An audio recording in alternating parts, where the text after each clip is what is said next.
बनु Israel में एक नौजवान अपनी बदमाशी और अय्याशी की वजह से बहुत ज्यादा बदनाम हो गया, तो लोगों ने उसे घर से और शहर से निकाल दिया।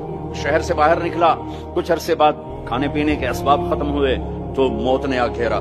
तो जब मौत ने पकड़ा तो इधर देखा कोई है मददगार नहीं, इधर देखा कोई है कोई नहीं, तो आगे देखा, पीछे देखा, दाएं देखा, बाएं देखा, कोई नहीं है।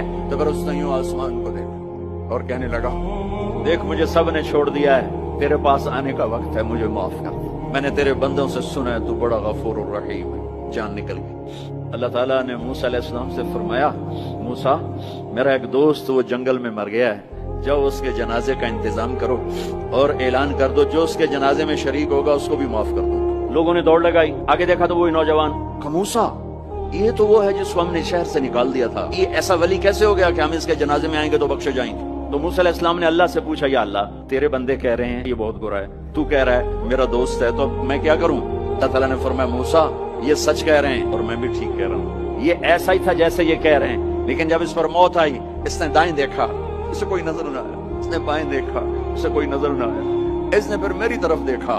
तो मूसा मेरी गैरत ने गवारा ना किया कि जिसको सब छोड़ जाएं और वो बेबसी में मुझे पुकारे और मैं उसकी पुकार पे लब्बैक न कहूं। मूसा इसने तो सिर्फ अपनी बख्शिश मांगी, मुझे मेरी इज्जत की कसम अगर आज मुझसे पूरी दुनिया के इंसानों की बख्शिश मांगता तो मैं इसकी